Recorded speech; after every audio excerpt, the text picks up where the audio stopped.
Hi అండి.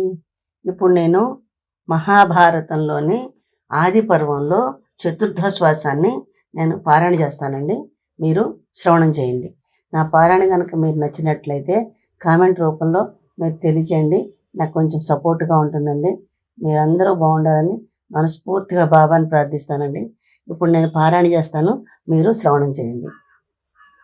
ఊరు వంశక్రమం. పురుడు వంశంలో వాడైన మతినారుడు 12 సంవత్సరాలు సరస్వతి నదీ తీరాన సత్రయాగం చేశాడు. అతని ధర్మబుద్ధి చేత సరస్వతి నదికి మనసులో అనురాగం కలిగి గర్భబద్ధంగా అతని వివాహం చేసుకుంది. వారికి త్రసుడు అనేవాడు పుట్టాడు. త్రసుడికి కాలింది అనే భార్య యందు ఇలిలుడు పుట్టాడు. ఇలిలుడికి రతిరంతర యందు దుష్యంతుడు జన్మించాడు. దుష్యంతుడు జంతువులను వేటాడడంలో గొప్ప నైపుణ్యం గలవాడు. సింహాల్ని, పులుల్ని, ఏనుగుల్ని, లేడి పిల్లలను పట్టుకుని బంధించేవాడు. దుష్యంతుడు వేటకు వెళ్ళుట. మహాపరాక్రమశాలి అయిన దుష్యంతుడు తన బాహుబలం చేత భూమండలాన్నంతా తన వశంలో ఉంచుకొని పాలించాడు. ఇతడి పరిపాలనలో అన్ని వృత్తుల వారు చక్కగా అభివృద్ధి చెంది సుఖంగా ఉండేవారు. అతడి రాజ్యంలో రోగాలు కానీ, అకాల మరణాలు కానీ, క్రూర జంతువుల బాధ కానీ ఉండేవి కాదు. ఒకనాడు వేటకని సైన్యంతో కలిసి అడవులకు వెళ్ళాడు. అడవిలో దుష్యంతుడు తన సైన్యాన్ని చూసి పారిపోతున్న సింహాలను తరిమేసేవాడు.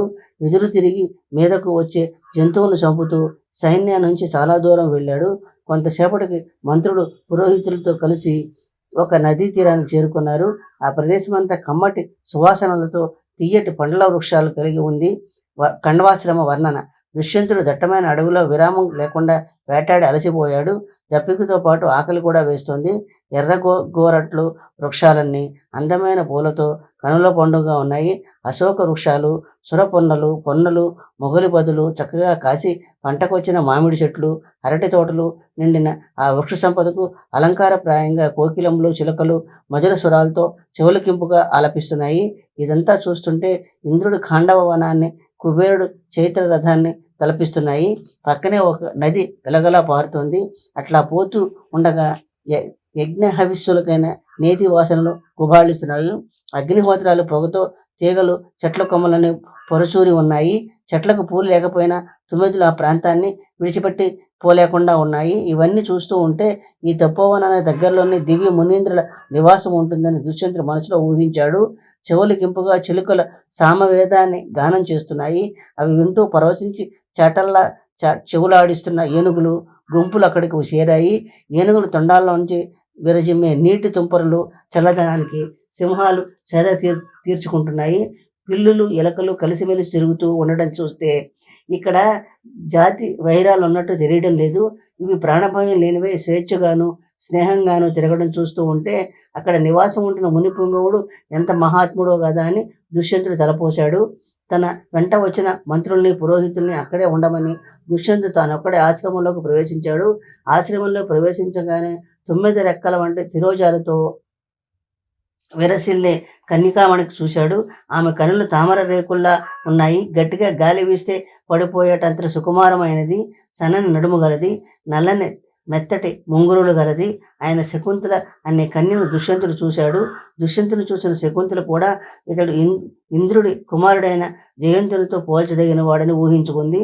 వెంటనే దుష్యంతుని ఆదర గౌరవాలతోనూ కొద్దిగా తొట్రపాటుతోనూ ఆసనం, అర్ఘ్యం, పాద్యం మొదలైన అతి మర్యాదలన్నీ చేస్తూ పూజిస్తూ ఉండగా దుష్యంతుడు వినోదం కొరకు వేటకని వచ్చాను. నా పేరు దుష్యంతుడు.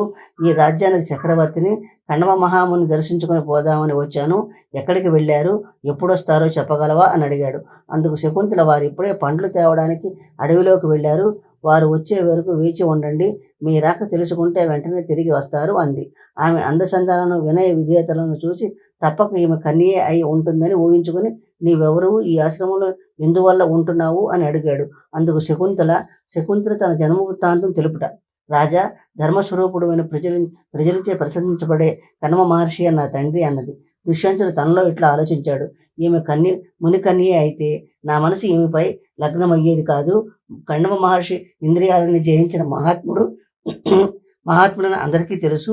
అందువల్ల ఈమె మాటను నమ్మలేకుండా ఉన్నాను. ఈమె యథార్థమైన పుట్టుపూర్వోత్తరాలను అడిగి తెలుసుకోవాలనుకుని శకుంతలతో, పద్మాల వంటి నేత్రాలు గలదానా ఓ శకుంతల, ఆశ్రమాలన్నింటిలోకి ఉత్తమమైన సన్యాసాశ్రమం స్వీకరించి వాడును, ఇంద్రియ నిగ్రహం కలవాడును, కళంకం లేనివాడును అయిన కణవ మహర్షి నువ్వు కూతురుగా ఎట్లా అయ్యావు, ఆ వృత్తాంతమంతా నాకు చెప్పు అన్నాడు. అప్పుడు శకుంతల ఇట్లా అన్నది, ఓ రాజా, పూర్వం ఒక మునిశ్రేష్ఠుడు నన్ను గూర్చి నా తండ్రి గారైన కణవ మహర్షిని అడుగుగా, అప్పుడు కణవుడు నేను వినేట్లుగా చెప్పిన నా వృత్తాంతంతా నీకు ఇప్పుడు నేను చెప్తాను వినండి అంది. రాజర్షి తన తన తపశ్శక్తి చేత బ్రహ్మర్షి అయిన వాడును, పుణ్యాత్ముడు మునిశ్రేష్ఠుడు అయిన విశ్వామిత్రుడు అత్యంత ఘోరమైన తపస్సు చేస్తూ ఉండగా భయపడిపోయిన దేవేంద్రుడు అప్సరస అయిన మేనకను పిలిచి విశ్వామిత్రుని తపస్సు భగ్నం చేయమని ఆదేశించాడు. అందుకు మేనక ఇలా అన్నది, మహేంద్ర, విశ్వామిత్రుడు బహుకోపిష్టి, బ్రహ్మతో సమానమైన వశిష్ఠుని పుత్రులందరినీ చంపి పుత్రశోకంలోకి నెట్టాడు. నీవు కూడా విశ్వామిత్రుడు అంటే భయపడుతూనే ఉంటావు. అటువంటి కోప స్వభావుడి దగ్గరకు రెండు పొమ్మని చెప్పడం నీకు భావ్యం కాదు. అతడు తలుచుకుంటే పర్వతాలను బద్దల కొట్టగలడు. సముద్రంలోని అడుగున ఇసుక కనిపించేంత వరకు నీటిని అంతటిని ఆవిరి చేయగలడు. ఆయన నీ ఆజ్ఞ తలదాల్చి నా శక్తి వంచన లేకుండా అతను నా వలలో మునిగి తేలేట్లు చేస్తాను అని చెప్పి చిలికెత్తులను వెంటబెట్టుకుని హిమాలయాల్లోకి తపస్సు చేసుకుంటున్న విశ్వామిత్రుడి తపోవనంలో ప్రవేశించింది మేనక. కుప్పులో తురుముకున్న పూలు గుబాళింపు విశ్వామిత్రుని చుట్టుముట్టాయి. మెల్లగా మహర్షిని సమీపించి చూసింది. మహర్షి తపోభంగం కలిగించే ఉద్దేశంతో చిలికెత్తులతో కలిసి మహర్షి ముందు హొయలులకబోస్తూ తిరిగింది. మేనక శ్రమ ఫలించింది. మహర్షి కళ్ళు తెరిచి చూశాడు. ఎదురుగా అందమైన స్త్రీ బయట లేకుండా సౌందర్యాలన్నీ బట్టబయలే ఉండడం చూశాడు. వెంటనే మన్మధుడు వలలో చిక్కుకున్నాడు. నిగ్రహాన్ని కోల్పోయాడు. ఒళ్ళంతా జీవమంది. మేనక పొందు కోసం విలవెల్లాడాడు. మేనక కూడా విశ్వామిత్రుని అంతరంగానికి తగినట్లుగానే సంచరించింది. అతడితో చాలా కాలం భోగాలు అనుభవించగా వారిద్దరికీ ఒక ఆడ శిశువు జన్మించింది. మేనక ఆ బిడ్డను మాలిని నది తీరాన ఇసుక తిండిపై ఉంచి తన దేవలోకానికి వెళ్ళిపోయింది. విశ్వామిత్రుడు కూడా తపోవనానికి వెళ్ళిపోయాడు. ముని ప్రభావం చేత పక్షులు గుంపులుగా వచ్చి తమ రెక్కల నీడలో ఉంచి శిశువును క్రూర మృగాల నుండి కాపాడాయి. ఆ సమయంలో కణవ మహర్షి నా శిష్యులను కలిసి నదీ స్నానానికి పోతూ ఆ శిశువు పక్షుల చేత సంరక్షించబడడం చూశారు. శకుంతలముని చేత పక్షుల చేత రక్షించబడింది కాబట్టి ఈ శిశువు శకుంతలని నామకరణం చేసి ఆశ్రమానికి తీసుకుని వచ్చి గారాభంగా పెంచుకుంటున్నారు. లోకంలో స్త్రీలకు తండ్రులు ముగ్గురని చెబుతూ ఉంటారు. వారెవరంటే కన్నవాడు, అన్నం పెట్టి పోషించినవాడు, భయం నుండి రక్షించినవాడు అని. కావున ఓ మహర్షి, పురుషులకు ఈ ముగ్గురే కాకుండా ఉపనయనం చేసిన వాడిని, వేదాలు చెప్పిన వాడిని కూడా మొత్తం 5గురిని తండ్రిగాను గురువుగాను పరిగణిస్తారు. ఈ ప్రమాణం చేత నేను శకుంతలను భయం నుండి కాపాడే రక్షణ ఇస్తూ ఉండడం చేత గురువునయ్యాను. నా చేత ఆమె పెంచబడుతోంది కాబట్టి నేను ఆమెకు తండ్రిని అని కణవ మహర్షి తన అతిథి అయిన మరొక మునికి చెప్తుండగా నేను విన్నాను. ఆ వృత్తాంతం నీకు ఇప్పుడు చెప్పాను అంది. ఆమె కథంతా విన్న దుష్యంతుడు ఈ విధంగా అనుకున్నాడు, శకుంతల మునికన్యే కానీ మునికన్యకేమో అని నిరాశ చెందాను. ఇప్పుడు తాను రాజపుత్రిక, తన వంశ ఔన్నత్యాన్ని చెప్పడం వలన మన్మధుని వశమైన నా మనసు విరహంతో తప్పిస్తుంది. ఇలా తనతో తాను మదన పడుతూ శకుంతల కూడా తనంటే ఇష్టపడుతున్నట్టు తెలుసుకుని శకుంతలతో, సుందరి, నీ అందమైన రూపానికి మచ్చలేని నీ గుణాలకు నార చీరలు కట్టుకుని ఈ పర్ణాశ్రమంలో ఉండడం ఎంతమాత్రం భావ్యం కాదు. ఓ శకుంతల, మునులుండే ఈ వనంలో ఎందుకు మగ్గిపోతున్నావు? నీ యందు నాకు అమితమైన అనురాగం ఏర్పడింది. నిన్ను నా భార్యగా చేసుకుంటాను. నా రాణివై అపారమైన రాజ్యసంపదలు అనుభవించు. వివాహం 8 రకాలుగా చేస్తారు. అవి బ్రాహ్మం, దైవం, హర్షం, ప్రజాపత్యం, రాక్షసం, అసురం, గాంధర్వం, పైశాచ్యం. వీటిలో క్షత్రియ వంశస్థులకు గాంధర్వం, రాక్షస వివాహాలు ధర్మబద్ధమైనవి. ఇప్పుడు నేను మన్మధుడిచే ప్రేరేపించబడ్డాం కాబట్టి ఆలస్యం చేయకుండా గంధర్వ వీధిలో వివాహం చేసుకుందాం.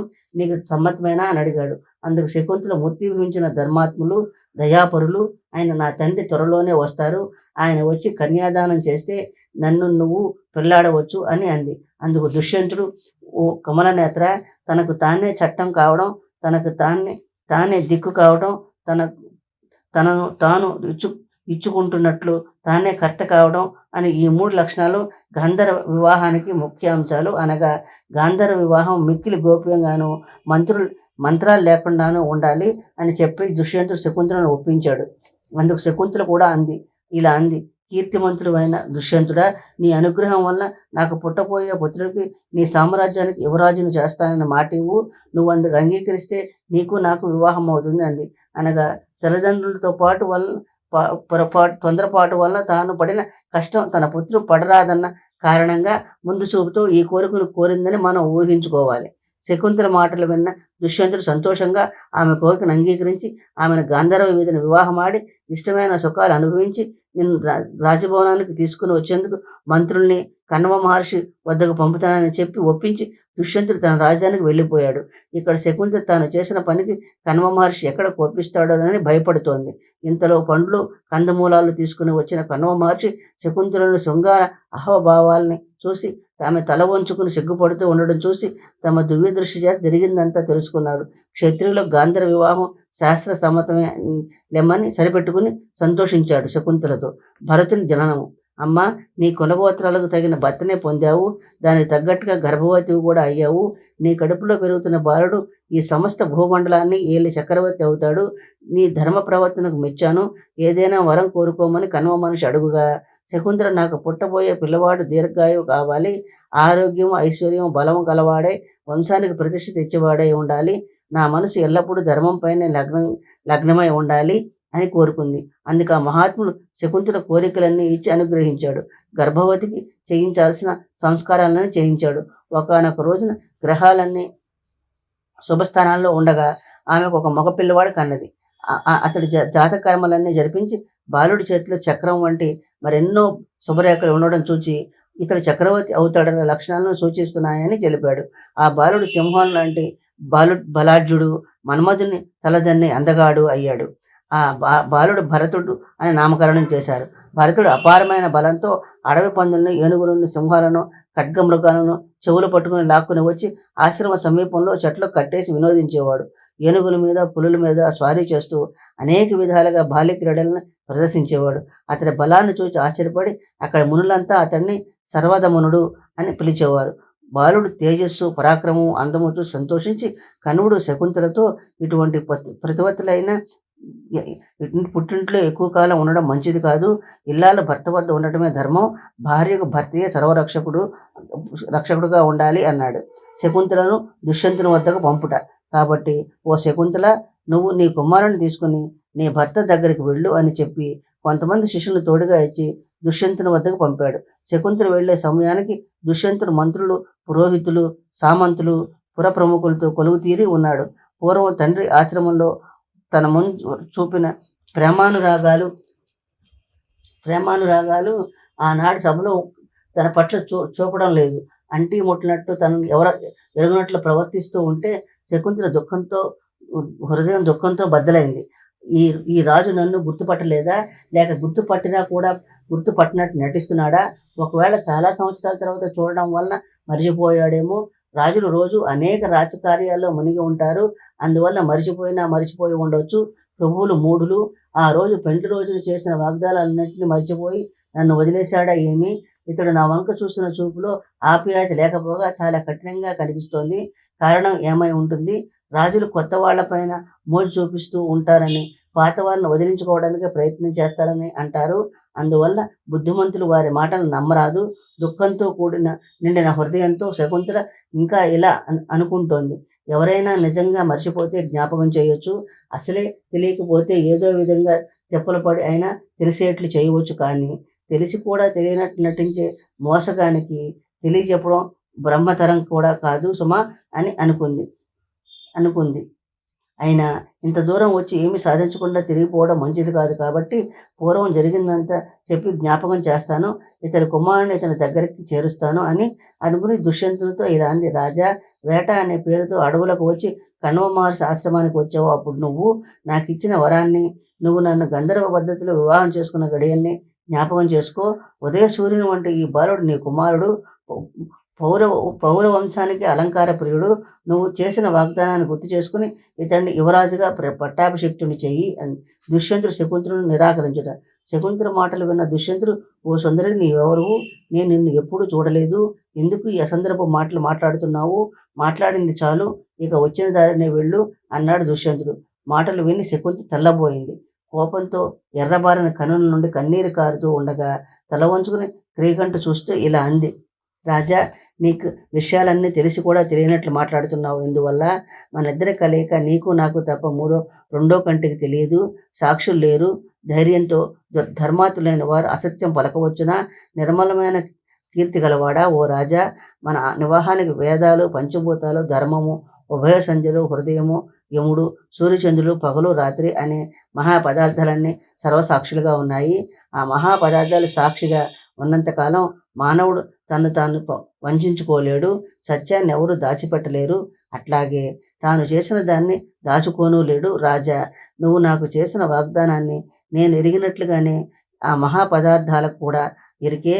నిన్ను నిన్ను నువ్వు మోసం చేసుకునే ప్రయత్నం చేయు. కాబట్టి మునుపటి వలనే నన్ను ఆదరించి నా ఎడల అనురాగం చూపు.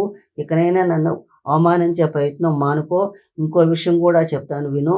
ప్రతివత, గుణవంతురాలు, సంతానవతి, అనుకూలవతి అయిన భార్యను కాదన్నవాడు ఇహపరాల్లో సుఖాన్ని పొందలేడు. అనగా రెండింటికి చెడ్డ రేవడి అవుతాడు. గృహస్థాశ్రమం 4 బలమైన స్తంభాలపై నిలబడి ఉంటుందని నన్నయ్య గారు బోధిస్తున్నారు.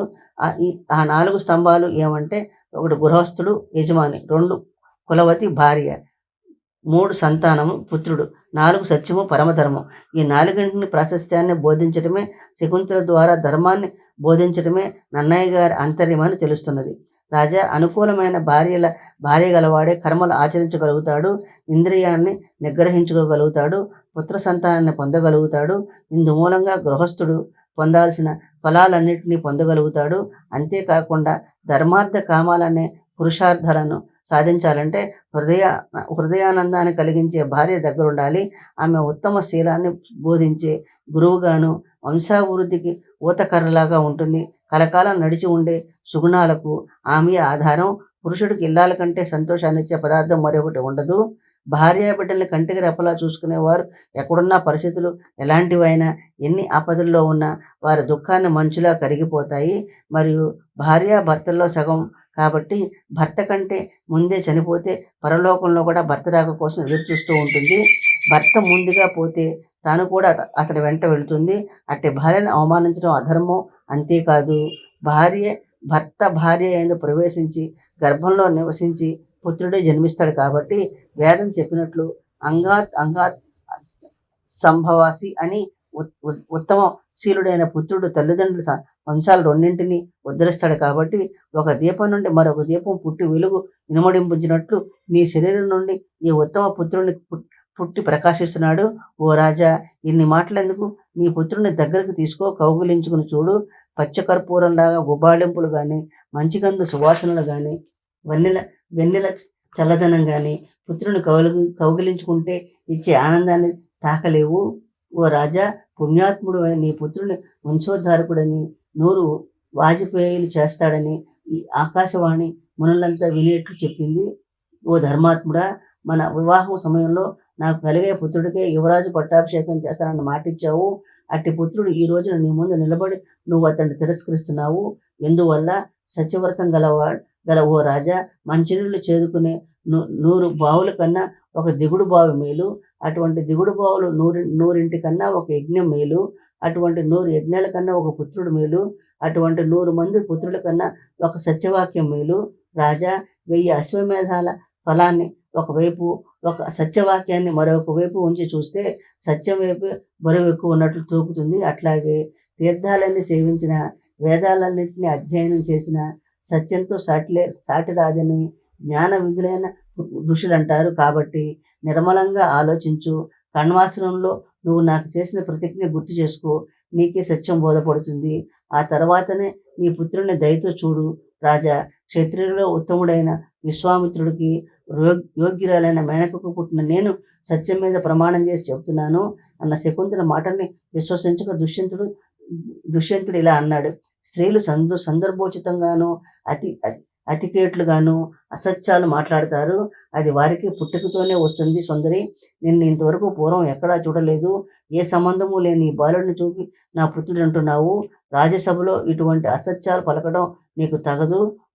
ఒడ్డు పొడుగు నన్ను పోలి ఉన్నాడు కదా అని నా కొడుకు నమ్మించేందుకు వెంటబెట్టుకుని వచ్చినట్లున్నావు. ఇక నీ కట్టుకథలు ఆపి వచ్చిన దారినే నీ ఆశ్రమానికి తిరిగి వెళ్ళు అన్నాడు. దుష్యంతుడు కఠినమైన మాటలు విని శకుంతల మనసులో ఇలా బాధపడింది. నేను పుట్టగానే తల్లిదండ్రులు నన్ను వదిలేశారు, ఇప్పుడు భర్త కూడా పొమ్మంటున్నాడు, బహుశా నేను పూర్వజన్మలో ఇటువంటి నోములే నోచి ఉంటాను అని అనుకుంటూ బోరున ఏడుస్తూ సభ నుండి బయటకు వెళ్ళిపోతూ ఉండగా విచిత్ర వీర్యుడు ఆకాశవాణి మాటలు విని దుష్యంతుడు శకుంతలను స్వీకరించుట. ఆకాశవాణి ఇలా పలికింది, ఓ దుష్యంత మహారాజా, ఈ భరతుడు నీకు శకుంతలకు జన్మించాడు, ఇతన్ని ఆదరించు. నీ భార్య అయిన ఈ శకుంతల గొప్ప ప్రతివ్రత. శకుంతల చెప్పినదంతా యథార్థం అని పలుకగానే సభలోని వారంతా ఆశ్చర్యపోయారు. అప్పుడు దుష్యంతుడు సభాసదులతో ఇలా అన్నాడు, సభాసదులారా, ఈమెను గంధర్వ పద్ధతిలో వివాహం చేసుకున్నాను. ఈ విషయం నాకు శకుంతలకు తప్ప మరెవరికీ తెలియదు. లోకనిందకు భయపడి ఈమె నాకు తెలియదు అన్నాను, కానీ ఇప్పుడు ఒక అద్భుతం జరిగింది.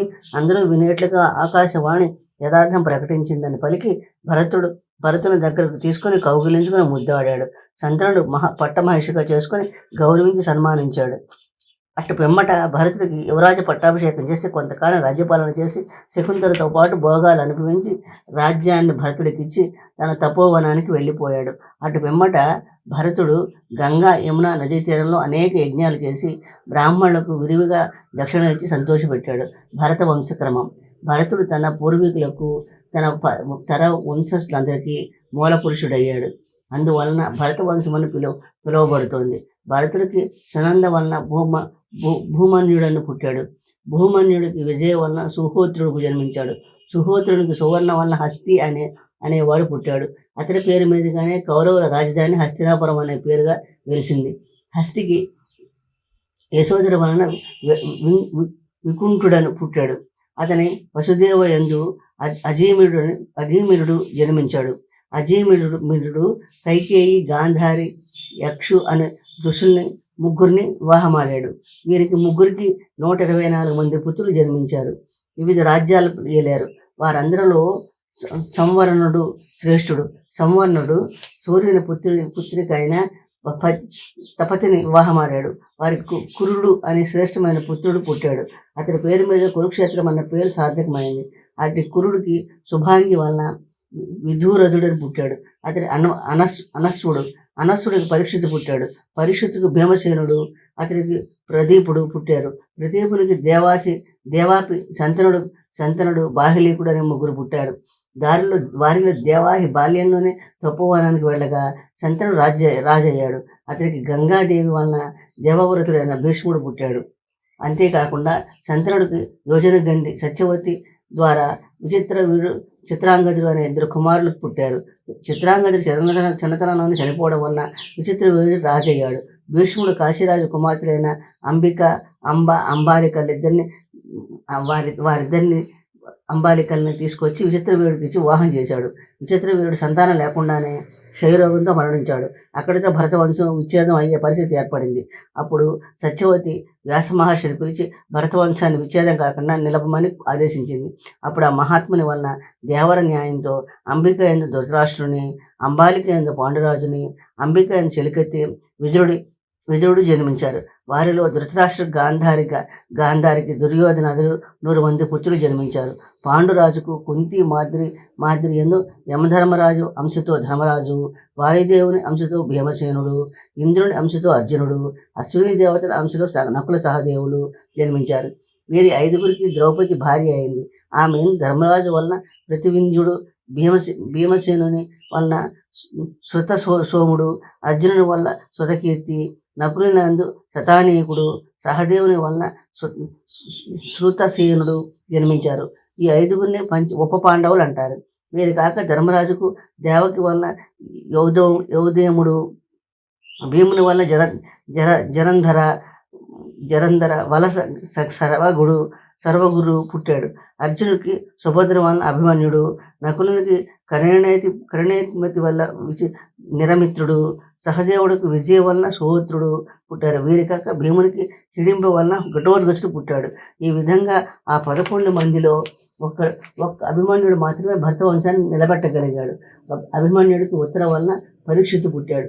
ఓ జనమేజయుడా, పాండవ వంశానికి కీర్తి సుస్థిరం చేసేందుకు నువ్వు పరీక్షిత్తుకు మాద్రావతికి జన్మించావు. ఇప్పుడు నీకు వపుష్టము శతానీకుడు, శంకుకర్ణుడు అనే ఇద్దరు పుట్టారు. వీరిలో శతానీకుడు దేహ దేహ విదేహపు రాజపుత్రి వైదేహికి అశ్వమేధ దత్తుడు జన్మించాడు. ఈ వంశస్థులంతా ఐలులని, పౌరులని, భారతులని, కౌరవులని, పాండవులని పిలువబడుతూ వీరులుగా ప్రసిద్ధి చెందారు. ఇది లోకంలో ప్రసిద్ధి ఎక్కిన వంశక్రమం. ఈ వంశక్రమం అంతా విన్న జనమేజయుడు వైశంపాయనుతో ఇలా అన్నాడు: శంతనుకి గంగకు పొత్తు ఎలా కలిగింది? వారిద్దరికి భీష్ముడు ఎలా జన్మించాడు? నాకు వృత్తాంతం విపులంగా చెప్పమని అడుగుగా వైశంపాయనుడు ఇలా అన్నాడు: గంగా వసువుల సహాయము. పూర్వం ఇక్ష్వాకు వంశంలో మహావిషుడు అనేవాడు పుట్టి 1000 అశ్వమేధ యాగాల్ని 100 రాజసూ యాగాల్ని చేసి ఇంద్రాది దేవతలను తృప్తిపరిచాడు. ఇలా స్వర్గలోకానికి పోయి ఋషిగణాలతో ఇంద్ర దేవతతో కలిసి బ్రహ్మను సేవిస్తున్న సమయంలో గంగ దేవతా రూపంలో బ్రహ్మసభకు వచ్చింది. ఆవిడ కట్టుకున్న చీర గాలికి ఎగిరి తొడలంతా నగ్నంగా కనిపించి దేవతలంతా ముఖం తిప్పుకున్నారు. కానీ మహాభిషుడు మాత్రం ఆసక్తితో చూచాడు. మహాభిషుడు అలా చూడడం బ్రహ్మ కంటపడి కోపగించుకుని నువ్వు మానవ వనితో కడుపున పుట్టమని శపించాడు. మహాభిషుడు తన తప్పు తెలుసుకుని భయపడుతూ చేతులు జోడించి బ్రహ్మతో మహాత్మ, రాజఋషులందరిలో ప్రతీపుడు ఒక్కడే పుణ్యాత్ముడు కాబట్టి అతని పుత్రుడిగా పుట్టేట అనుగ్రహించమని కోరుకున్నాడు. బ్రహ్మ అతని కోరికను మన్నించాడు. గంగ కూడా మహాభిషుని గడసరితనాన్ని, మన్మథ భావాన్ని మనసులోనే మెచ్చుకుని అతడిపై అనురాగం కలదే అతడిని తలుచుకుంటూ భూలోకానికి వచ్చింది. అట్లా వస్తూ వశిష్ఠ మహాముని శాపానికి గురి అయిన భూలోకానికి వస్తున్న అప్పుడు ధ్రువుడు, సోముడు, అధర్వుడు, అనిలుడు, ప్రత్యూషుడు, అనిలుడు, ప్రభాసుడు అనే 8 మంది వసువుల్ని గంగ ఎంతో ఆప్యాయంగా చూస్తూ మీరంతా భూలోకానికి పోవడానికి గల కారణం ఏమిటని అడిగింది. అందుకు పశువులు, మేమంతా వశిష్ఠుని శాపం వల్ల భూలోకంలో జన్మించకు వెళ్తున్నాము. మేమంతా నీ కడుపున పుట్టి శాపం పరిహారం చేసుకుంటాము. నీకన్నా పవిత్రమైన స్త్రీ మాకెక్కడా దొరకదు. అదీ కాక మహాభిషుడే సంతనుడే పుట్టబోతున్నాడు కనుక మీ ఇద్దరి సంగమంలో మాకు జన్మను ప్రసాదించు అన్నారు. వారి కోరిక విన్న గంగ సంతోషించి నేను మహాభిషునే కోరుకుంటున్నాను కనుక మీ కోరిక తీర్చడం నాకు సంతోషమే అన్నది. అంతటా వసువులంతా కలిసి గంగను మరో కోరిక కోరారు. ఓ గంగ, నువ్వు మాకు ఇంకో ఉపకారం కూడా చేయాలి. అదేమంటే మేమంతా ఒకరి తర్వాత మరొకరిగా పుట్టినప్పుడు వెంటనే మమ్మల్ని నీటిలో పడేయి. అందువల్ల వశిష్ఠ శాపం ఫలితంగా భూమిపై జన్మించిన వారు అవుతాం. అట్లాగే భూలోకంలో జీవించకుండా మా లోకానికి వెళ్ళిపోతామన్నారు. వాళ్ళ మాటలు వల్ల గంగాదేవి మీరు అడిగినట్లే చేస్తాను. అయితే మీరంతా స్వర్గానికి వెళ్ళిపోతే ఒక్కడు మాత్రం దీర్ఘాయుడై ఉండేవాడు కావాలి అంది. అందుకు వసువులు ఇలా అన్నారు: మా ఒక్కరిలో 4వ వంతు అంశాన్ని ధరించి ఉత్తమశీలుడుగాను దీర్ఘాయుగాను విస్తారమైన భుజబలం కలిగిన ప్రభాసుడు అనేవాడు అష్టవసువు నీ కొడుకుగా భూలోకంలో ఉంటాడు అన్నారు. తన పుత్రికి భార్య కమ్మని ప్రతీపుడు తెలుపుట. ఈ విధంగా అష్టవసువులు గంగాదేవితో ఒప్పందం కుదుర్చుకుని సంతోషంగా వెళ్ళిపోయారు. భరతవంశంలో పుట్టి సమస్త భోగాలు అనుభవించి ప్రతీపుడు గంగా తీరంలో దీక్షగా తపస్సు ప్రారంభించాడు. ఈ విధంగా యోగనిష్టలో నిమగ్నుడై ఉన్న ప్రతీపుడికి ఒక రోజున గంగా దేవతాశ్రీ రూపం ధరించి ప్రత్యక్షమైంది. తేనె వంటి శరీరం గలది, పొందికగాను ఎత్తైన ఆయన స్తనాల జంటతో పద్మాల వంటి ముఖం గలది అయిన దేవతాస్త్రీ మన్మథ ప్రభావం చేత మత్తెక్కించినదే తపస్సు చేసుకుంటున్న ప్రతీపుడు కుడి తొడపైన విలాసంగా కూర్చుంది. అట్టి గంగను చూసి ప్రతీపుడు ఆశ్చర్యపోయాడు. నువ్వెవరు, ఎక్కడి నుంచి వస్తున్నావు, నా తొడపై ఎందుకు కూర్చున్నావు అని అడిగాడు. అందుకు గంగాదేవి ఇంద్రుడితో సమానమైన వాడా ప్రతీప మహారాజా, నేను జుహ్నుమహని కూతురును, నీ మంచి గుణగణాలను కూర్చి తెలుసుకుని నీకు భార్యనవుదామని వచ్చాను. దయగలవాడిపై నన్ను స్వీకరించు అంది. ఆమెతో ప్రదీపుడు ఇలా అన్నాడు: ఓ సుందరి, నేను నా భార్యను తప్ప ఇతర స్త్రీలను మనసులో కూడా కోరుకోను. అటువంటి నాతో ఈ విధంగా మాట్లాడడం న్యాయంగా ఉందా? అంతేకాకుండా కామించిన స్త్రీలు ఎడమ తొడపైన కూర్చుంటారు, పుత్రుడు మాత్రమే కుడి తొడపై కూర్చుంటారు. కాబట్టి నువ్వు నా కొడుకును పెండ్లాడు అన్నాడు. ఆమె అట్లాగే అని మాయమైపోయింది. ఆ తర్వాత ప్రతీపుడు భార్య సునందాదేవితో కలిసి పుణ్యక్ష తీర్థాలన్నింటిలోనూ వేదోక్తమైన వ్రతాలు చేస్తూ చాలా కాలం తపస్సు చేయగా వారికి సంతనుడు అనే పుత్రుడు జన్మించాడు. కొంతకాలానికి పుత్రుడు సమస్త రాజ్యభారాన్ని సంతనుడికి కట్టబెడుతూ ఇలా అన్నాడు: నేను గంగా తీరంలో తపస్సు చేసుకుంటూ ఉండగా సన్నటి నడుము గల దేవతాశ్రేణిని చూశాను. నేను ఇప్పుడు ఆమెతో, నువ్వు నాకు చాలా అందంగా ఉన్నావు, నా కుమారుడికి భార్య కమ్మని చెప్పాను. కాబట్టి నీకు ఆ కన్య తటస్థపడితే నువ్వు ఆమెను తప్పక వివాహం చేసుకోమని చెప్పి తపోవనానికి వెళ్ళిపోయాడు. గంగా శంతనుల కలయిక. శంతనుడు రాజ్యపాలన చేపట్టాడు. కొంతకాలానికి ఒంటరిగా వేటకు పోగా అలసి గంగా తీరాన ఇసుక తిన్నపై విశ్రాంతి తీసుకుంటున్న సమయంలో చక్కని శరీర సౌష్ఠవం కలది, పెద్దదైన వక్షోజాలు కలది, మేలు రకమైన వస్త్రాలు ధరించిన దేవతా స్త్రీ కనిపించింది. ఆ స్త్రీ రత్నం ఎవరైనా ఉంటుందా అని తదేకంగా చూస్తూ ఉన్న సమయంలో ఆ స్త్రీ కూడా సంతుని చందచందాలకు ముగ్ధురాలే అతడి వంకే చూస్తూ ఉండగా ఇద్దరు చూపులు కలుసుకున్నాయి. అప్పటికే మన్మథ ప్రభావానికి గురి కావడం వలన చూపులతోనూ ఒకరి పట్ల ఒకరు అనురాగం కలిగి ఆకర్షితులయ్యారు. ముందుగా శంతనుడే, ఎవరు నువ్వు, ఎక్కడి నుంచి వస్తున్నావు అని అడిగాడు. ఆమె ఇలా అంది, ఓ రాజా, నీకు నేను నచ్చితే నీకు భార్యగా ఉంటాను. అయితే ఒక షరతు. అదేమిటంటే నేనేం చేసినా నువ్వు దానికి అడ్డు చెప్పకుండా అంగీకరించాలి. అంతేకాదు పరుషమైన మాటలతో నా మనసు నొప్పించరాదు. అట్లాగైతేనే నువ్వు కోరినట్లు నీ భార్యనవుతాను అంది. శంతనుడు ఆమె చెప్పినట్టు నడుచుకుంటానని మాట ఇచ్చి ఆమె వివాహం చేసుకున్నాడు. గంగ కూడా మానవ రూపం దాల్చి అతడు కోరినట్లల్లా సుఖాలు అనుభవిస్తూ వచ్చింది. ఆ తర్వాత పశువులు ఒక్కొక్కరుగా పుడుతూ ఉండగా పుట్టగానే వారిని గంగా నదిలో పడవేసింది. శంతనుడు ఘోరాన్ని కళ్ళారా చూస్తూ ఎందుకు ఇట్లా చేస్తున్నావు భార్యను అడగలేకపోయాడు. చివరగా 8వ కొడుకు పుట్టాడు. తల్లిదండ్రుల ప్రేమను అమితంగా పొందగలిగాడు. అందువలన శంతనుడు 8వ బిడ్డ పుట్టినప్పుడు ఆ బిడ్డను చంపనీయకుండా ఇట్లా అన్నాడు. గంగ శంతనుడికి వసువుల వృత్తాంతం తెలుపుట. మనకు అపురూపమైన బిడ్డలు ఎందరో కలిగారు. వారందరినీ పుట్టిన వారిని పుట్టినట్లే నట్టేట్లో పాడేస్తూ వచ్చావు. ఇంతకాలం నువ్వు ఏం చేసినా మాట్లాడలేదు. ఈ 8వ బాలుడు మాత్రం సూర్యుడి వల్ల ప్రకాశిస్తున్నాడు. ఈ భార్యను వదులుకోవడానికి నేను ఇష్టపడటం లేదని శంతనుడు గంగాదేవి ఇలా అంది. మన వివాహం పూర్వం చేసుకున్న ఒప్పందం ప్రకారం జ్ఞాపకం తెచ్చుకో. ఆ రోజు మన వివాహ బంధం తెగిపోయింది. ఈ రోజుతో నేను 3 లోకాలకు పవిత్రం చేసే పరమ పవిత్రమైన గంగాదేవిని అష్టవసువులు వశిష్ఠుని శాపం వల్ల భూమిపై పుట్టాల్సి వచ్చింది. వారంతా నాతో మేము ఇక్కడ పుట్టలేము, నీ గర్భంలో జన్మిస్తాము, భూలోకంలో ఎక్కువ కాలం ఉండకుండా పుట్టగానే మమ్మల్ని ఆ జన్మ నుండి విముక్తి కలిగించమని కోరారు. నేను దేవతలు మేలు చేయాలని మానవ స్త్రీగా పుట్టి నీ వలన వసువుల్ని కన్నాను. దానివల్ల నీకు తరగని పుణ్యలోకాలు కలుగుతాయి. 8వ వసువు మిగిలిన వసువుల్లో ఒక్కొక్కరి నుండి 4వ వంతు అంశాన్ని ధరించి దీర్ఘాయు జీవిస్తాడు. ఇతడు లోక శ్రేయస్సు కోసమే పుట్టాడు. ఇతడు సమస్త ధర్మాలు తెలుసుకోగలుగుతాడు అని గంగ చెప్పగా శంతనుడు ఇలా అన్నాడు. వసువులంతా దోషరహితులు కదా, దేవతల చేత కూడా పూజించదగిన వారు. అట్టి వారిని వశిష్ఠ మహర్షి ఎందుకు శపించాడు. మిగిలిన 7 వసువులు పుడుతూనే స్వర్గానికి వెళ్ళిపోయారు. కానీ 8వ వసువు భూలోకంలో చాలా కాలం జీవించడానికి గల కారణం ఏమిటి అని శంతనుడు గంగని ఈ విధంగా సమాధానం చెప్పింది. వరుణుడనే మునికి బ్రహ్మతో సమానుడైన వశిష్ఠ మహర్షి పుట్టాడు. వశిష్ఠుని మేరు పర్వతంలోని ఒక గుహలో తపస్సు చేసుకుంటున్నాడు. దక్ష ప్రజాపతి కుమార్తె అయిన సురభికి కశ్యపుడికి నందిని అనే ధేనువు జన్మించింది. ఆ ధేనువు వశిష్ఠ మహర్షికి కావలసిన వస్తువులన్నింటినీ తన పొదుగును పాలధారగా ఇస్తూ ఉండేది. ఒక రోజున అష్టవసులు విహారార్థం మేరు పర్వతానికి పోయి వశిష్ఠ మహర్షి దర్శించారు. వారు అక్కడ నందిని ధేనువు మహిమను చూసి ఆశ్చర్యపోయారు.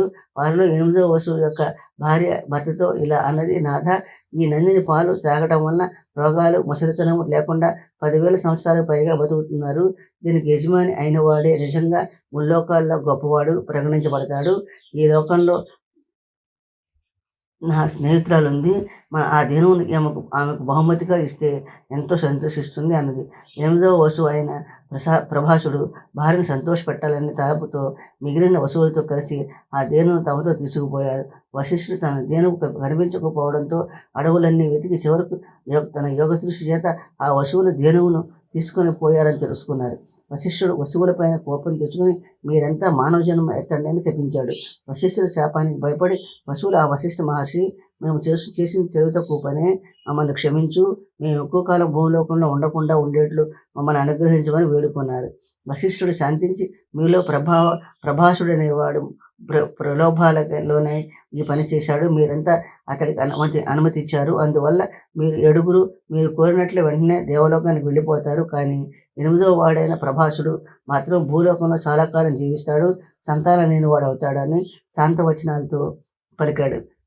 గంగాదేవి తన నిజరూపాన్ని చూపి పశువుల భూలోకంలో పుట్టగానే తిరిగి దేవలోకానికి పోవడాన్ని వివరించి చెప్పింది.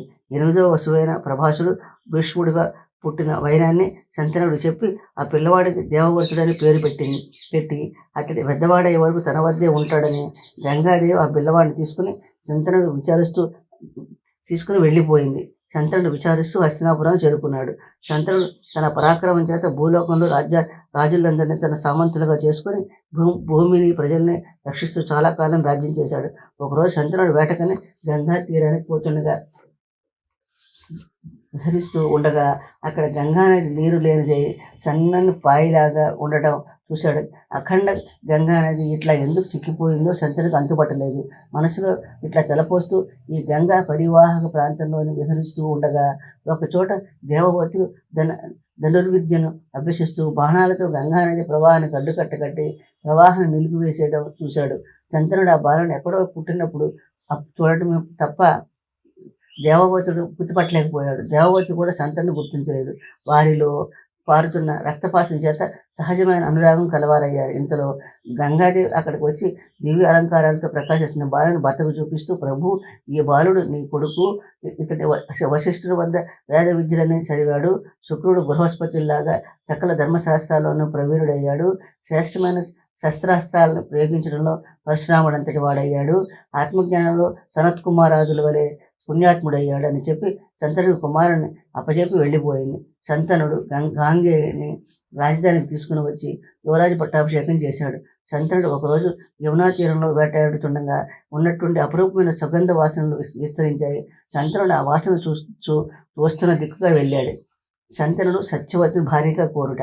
అట్లా వెతుక్కుంటూ పోగా బంగారం వంటి శరీర ఛాయ, సనని నడుము, తామర రేకుల వంటి కన్నులు, తను ఉన్న చోట నుండి అమ్మడ దూరం సుగంధాలను వెదజల్లి సుందరీమణిని చూశాడు. శంతనుడు అలా అందచందాలు చూసి చెదించిపోయాడు. ఆమెతో, ఈ సుందరి ఎవరు? నువ్వు ఒంటరిగా ఈ ప్రదేశంలో వెతుకుతూ పడవ నడుతూ జీవిస్తున్నావు అని అడిగాడు. అందుకు ఆమె చిరునవ్వు నవ్వుతూ, నేను దాసరాజు పుత్రికను. ఈ పడవ నడపడం నా తండ్రి వృత్తి. నేను అతడికి అప్పుడప్పుడు సహాయపడుతూ ఉంటాను. నన్ను సత్యవతి అని పిలుస్తారు అన్నది. అప్పుడు శంతనుడు దాసరాజు వద్దకు వెళ్ళి, నీ కుమార్తె నాకు ఇచ్చి వివాహం చేయమని అడిగాడు. అందుకు దాసరాజు, మహారాజా, చిన్నతనం నుండి నా కుమార్తెను అల్లారుముద్దుగా పెంచుకున్నాను. ఇప్పుడు దీనికి పెళ్లి చేసే వయసు వచ్చింది. లోకాచారం ప్రకారం ఎవరో ఒక 5 చెట్లు పెట్టి బరువు దించుకోక తప్పదు కదా. అటువంటిది ఈ దేశానికి చక్రవర్తివే స్వయంగా వచ్చి నా కుమార్తెను అడిగితే నా కూతురి కంటే భాగ్యశాలి ఎవరుంటారు? అయితే నేను కోరిన కోరిక తీరిస్తే నా కూతురు నీకు ఇచ్చి వివాహం చేయడం నాకేం అభ్యంతరం లేదు. అదేమంటే నా కూతురికి పుట్టి సంతానమే రాజ్యాధికారం చెయ్యాలి. అట్లాగైతేనే ఈ వివాహానికి అంగీకరిస్తాను అన్నాడు. అప్పుడు శంతనుడు మనసులో గాంగేయుని మెదిలి, దాసరాజా, నువ్వు ఈ కోరిక తప్ప మరొక కోరిక ఏదైనా కోరుకో, తీరుస్తాను అన్నాడు. అందుకు దాసరాజు తన పట్టు ఉడవనని రాజుకు నిక్కచ్చిగా చెప్పాడు. రాజు చేసేది లేక దిగులుతో రాజధానికి వెళ్ళిపోయాడు. శంతనుడు రాజధానికి చేరాడు, కానీ అక్కడ మనసంతా సత్యవతి ఆలోచనలతో నిండిపోయింది. దాంతో రాజ్యపాలనకు విముఖుడై దిగులుతో కాలం గడుపుతూ వచ్చాడు. తండ్రిలో వచ్చిన ఈ నైరాశ్యానికి గాంగేయుడు చాలా కలత చెంది తండ్రి వద్దకు వెళ్ళి, మానవ శ్రేష్ఠులలో శ్రేష్టమైన వాడా తండ్రి, మన రాజ్యానికి ఎటువంటి శత్రుభయం లేదు. ప్రజలంతా సుఖ సంతోషాలతో ఉంటున్నారు. సామంతులంతా నీకు విధేయులే ఉన్నారు. మరి నువ్వు ఏ కారణం చేసి దిగులతో కుంగిపోతున్నావు చెప్పమని పట్టుబట్టాడు. అందుకు శంతనుడు సత్యవతి విషయం ఎట్లా చెప్పడము అని చాలాసేపు ఆలోచిస్తూ మౌనంగా ఉండి చివరకు ఇలా అన్నాడు. పుణ్యాత్ముడా, ఒకే ఒక కొడుకు ఉన్నవాడు సంతానం లేనివాడితో సమానమేమంటారు. అందువల్ల నీకు తోడుగా కొంతమంది పుత్రులు పొందాలనుకుంటున్నాను. ప్రజల చేత ప్రశంసించబడే ఓ గాంగేయుడా, నిపుణులైన ఋషులు ధర్మశాస్త్రాన్ని నిర్దేశిస్తూ ఉత్తమ వంశంలో పుట్టినవారు అగ్నిహోత్రాన్ని, సంతానాన్ని, వేదాన్ని తమ గృహంలో విచ్ఛిన్నం కాకుండా జాగ్రత్త తీసుకోమన్నారు. కుమార, అస్త్ర శస్త్ర విద్యలలో నువ్వు పండితుడువు. నువ్వు సాహసికుడువు మాత్రమే కాదు, యుద్ధాల్లో శత్రువులు చీల్చి చెందాడంలో నీకు నువ్వే సాటి. యుద్ధంలో బొత్తిగా దయాదాక్షిణ్యాలు లేనివాడవు. కావున ఏ క్షణంలో అయినా నీకు ముప్పు వాటిల్లవచ్చు. కాబట్టి నీకు దీర్ఘాయును గూర్చి నాకు మనసులో ఎప్పుడు భయంగానే ఉంటుంది. అందువల్ల అనేక మంది పుత్రుల కోసం వివాహం చేసుకోవాలని అనుకుంటున్నాను అన్నాడు. మంత్రుల ద్వారా తండ్రి మనసు యోజన గంధి అనే సత్యవతి పైన ఉన్నదని తెలుసుకుని మంత్రుల్ని వెంటబెట్టుకుని దాసరాజు వద్దకు పోయి మా రాజుకు సత్యవతిని రాణిగా ఇమ్మని కోరాడు.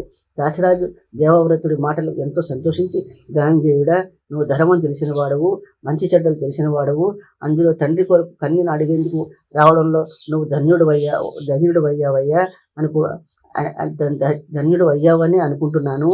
ఈ కన్య ఏ రాజర్షి వల్ల జన్మించిందో అతడు ఉపరిచరుడు, అతడే ఈ సత్యవతిని మరెవరికి ఇవ్వవద్దు, శంతనుడికే ఇవ్వమని ఆదేశించాడు. పూర్వం వశిష్ఠుడైన వంశస్థుడైన దేవకుడే సత్యవతిని కోరి వచ్చాడు. నేను తిరస్కరించాను. ఆయన శంతనుడి విషయంలో నా మనసులో ఉన్న భయాన్ని ముందే చెప్పాను విను. మళ్ళీ చెప్తున్నాను విను. శంతనకు యోజన గంధి ఇవ్వడం వల్ల సవతి సంతానం అంటే దోషం ఆమె పిల్లలకు కలుగుతుంది.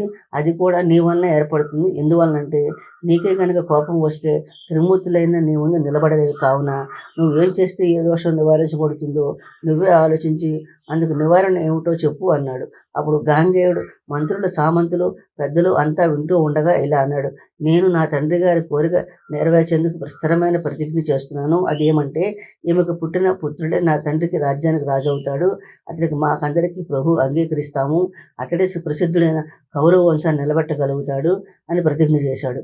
గాంగేయుని మాటలు విన్న దాసరాజు, నువ్వు ధర్మాలన్నీ తెలిసిన వాడవు, నువ్వు ఈ విధంగా ప్రతిజ్ఞ చేయడం నీకే చెల్లింది. ఆయన ముందు కాలంలో నీ కొడుకులు కూడా నీ వంటి వారే కాగలరని ఎట్లా చెప్పగలం అని తన సందేహాన్ని వెలుబుచ్చాడు. అందుకు గాంగేయుడు స్థిరమైన బుద్ధితో బ్రహ్మచర్య వ్రతాన్ని నిశ్చయంగా స్వీకరిస్తున్నాను. అందువల్ల నేను సంతానం లేని వాడిని అయినప్పటికీ రాబోయే కాలంలో అనేక లోకాలు నన్ను ఆహ్వానించేందుకు స్థిరంగా ఉంటాయి. అందువల్ల జీవితాంతం బ్రహ్మచర్య వ్రతాన్ని ఆచరిస్తానని ప్రతిజ్ఞ చేస్తున్నాను అన్నాడు. ఈ విధంగా సత్యవతిని తన తండ్రి అయిన శంతనుడికి ఇచ్చి వివాహం చేయడానికే బ్రహ్మచర్యాన్ని స్వీకరిస్తున్నానని దేవవ్రతుడు ప్రకటించగానే అతడి సత్యనిష్టకు మెచ్చుకున్న దేవతలు, ఋషి సమూహాలు అతడిపైన పూలవర్షం కురిపించారు. అతడు చేసిన భీషణ ప్రతిజ్ఞ మెచ్చుకుని అతన్ని భీష్ముడు అని ప్రశంసించారు. దాంతో దాసరాజు కూడా మిక్కిలి సంతోషించిన వాడే సత్యవతికి శంతనుడితో వివాహం జరిపించాడు. చిత్రాంగత విచిత్ర వీర్యుల వృత్తాంతము. శంతనుడు సత్యవతిని వివాహం చేసుకుని రాజధానికి వచ్చి భీష్ముని సత్యనిష్టకు మెచ్చుకొని అతనికి ఎప్పుడు ఇష్టమైతే అప్పుడు మరణించేట్లుగా ఇచ్ఛామరణం ప్రారంభించాడు. శంతనుడు సత్యవతితో స్వర్గసుఖాలు అనుభవించి ఆమె వలన చిత్రాంగతుడు, విచిత్ర వీరుడు ఇద్దరు పుత్రుల్ని కన్నాడు. వారిద్దరిలో బాల్యంలో ఉండగానే శంతనుడు పరలోకానికి పోగా భీష్ముడే వారిని పెంచి పెద్దవాళ్ళని చేశాడు. వారిలో పెద్దవాడైన చిత్రాంగదుడికి రాజ్యాభిషేకం చేశాడు. అతడు అహంకారి అయి దేవతలతోనూ గంధర్వులతోనూ తగాదా పడుతూ ఉండేవాడు. ఒకరోజు చిత్రాంగదుడికి ప్రవర్తనకు కోపించిన అదే పేరు గల చిత్రాంగదుడు గంధర్వరాజు అతన్ని ద్వంద్వ యుద్ధానికి ఆహ్వానించాడు. ఆ యుద్ధంలో కురుక్షేత్రంలో జరిగింది. మాయా యుద్ధంలో నేర్పరి అయిన గంధర్వరాజు చిత్రాంగదుని హతమార్చాడు. ఈ విధంగా చిత్రాంగదుడు మరణించడంగా భీష్ముడు విచిత్ర వీరుని రాజుగా అభిషేకించి విచిత్ర వీరుడికి భీష్ముని గౌరవిస్తూ ప్రజారంజకంగా పరిపాలించాడు. విచిత్ర వీరుడు చక్కగా రాజ్యపాలన చేస్తూ యవనంలో ప్రవేశించగానే భీష్ముడు అతడికి వివాహం చేయాలని సంకల్పించాడు. ఆ సమయంలో కాశీరాజు తన కుమార్తెలకు స్వయంవరం ప్రకటించాడు. భీష్ముడు ఒక్కడే కాశీపట్నానికి పోగా రాజులందరూ చూస్తూ ఉండగా ఆ ముగ్గురు కన్యని రథంపై ఎక్కించుకుని, నేను ఈ ముగ్గురు రాజకుమార్తెలను నా తమ్ముడు విచిత్ర వీరుడి కోసం బలవంతంగా తీసుకుపోతున్నాను. ఎవరికైనా నన్ను ఎదిరించే ధైర్యం ఉంటే నాతో యుద్ధానికి రండి అని ప్రకటించాడు. క్షత్రియులకు, గాంధర్వులకు రాక్షస వివాహం ప్రశస్తమైనవి.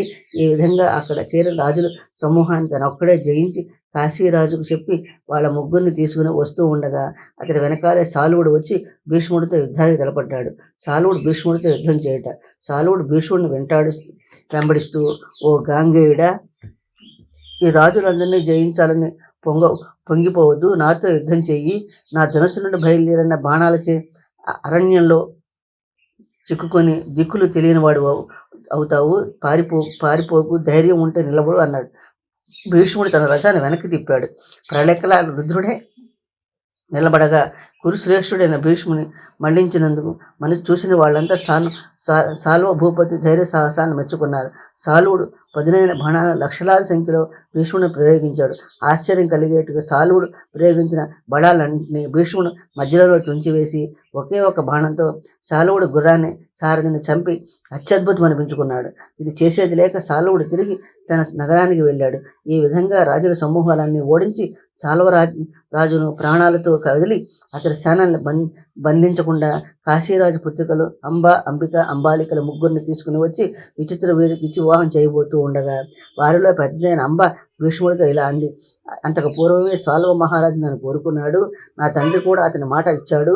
ఇప్పుడు ఎట్లా చేస్తే ధర్మమో ఆలోచించు, నువ్వే నిర్ణయించు అంది.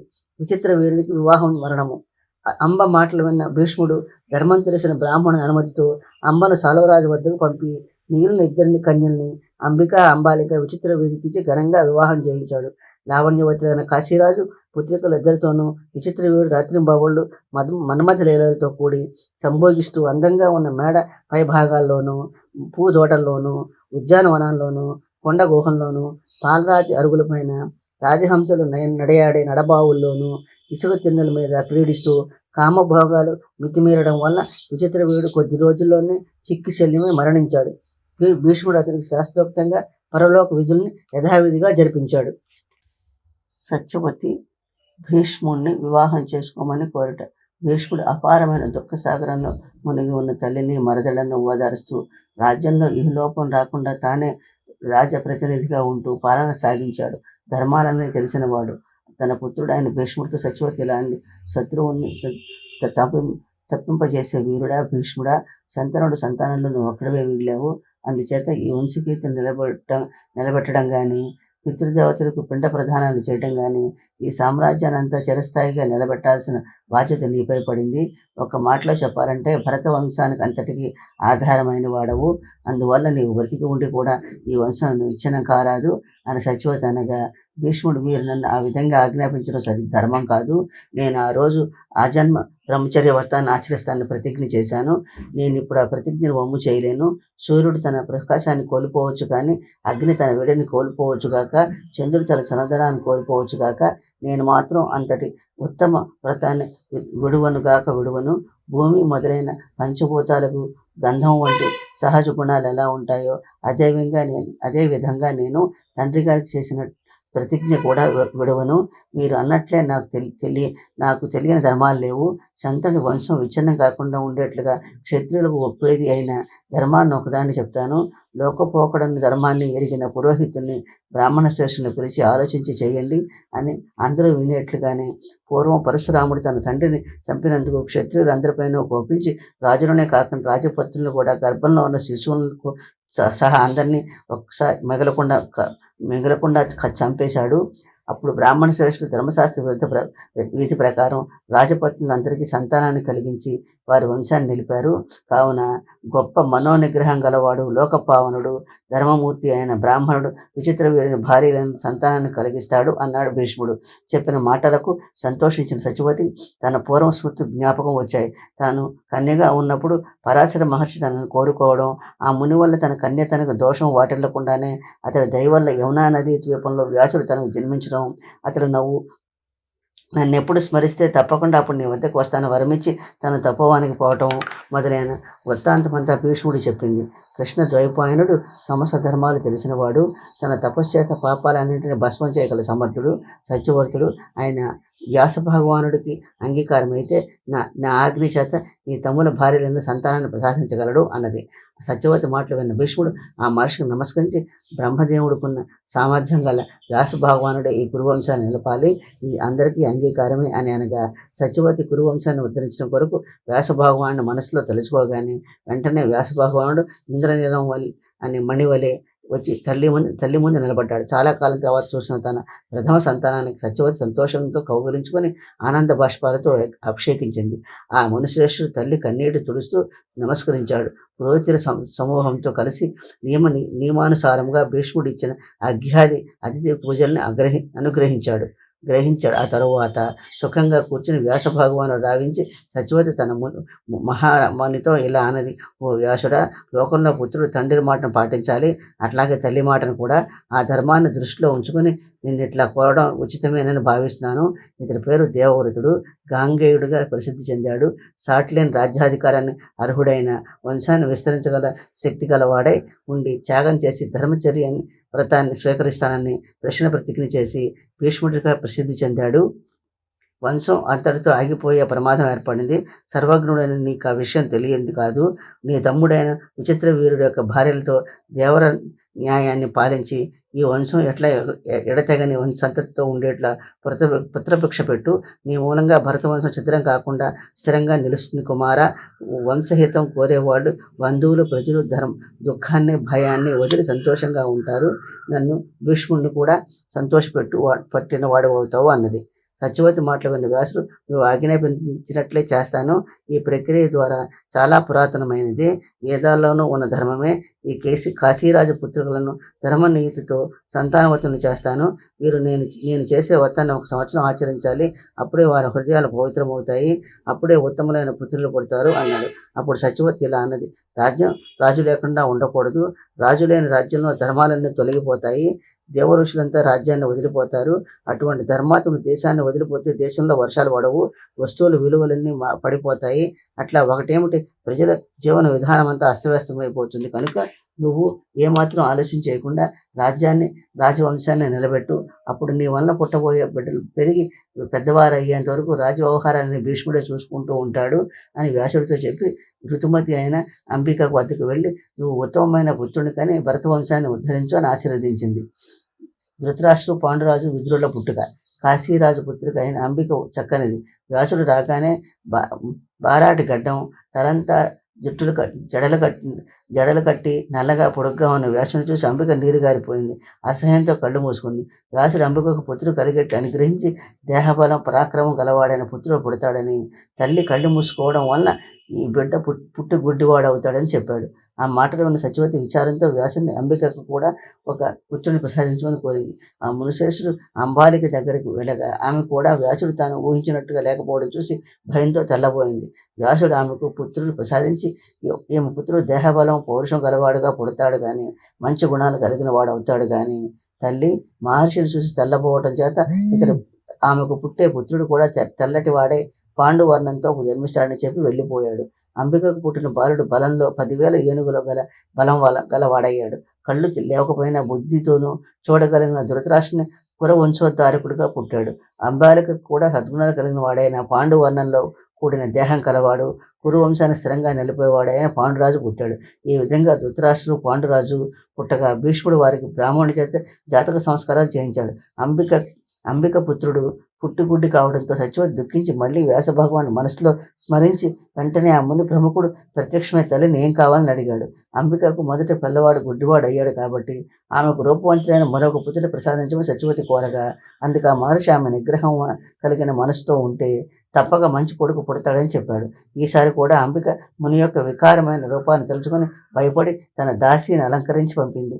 వ్యాస మహర్షి వచ్చిన ఆ దాసి కన్య ప్రీతితో చేసిన సేవకు సంతోషించి ఆమెకు పుత్ర సంతానాన్ని ప్రసాదించాడు.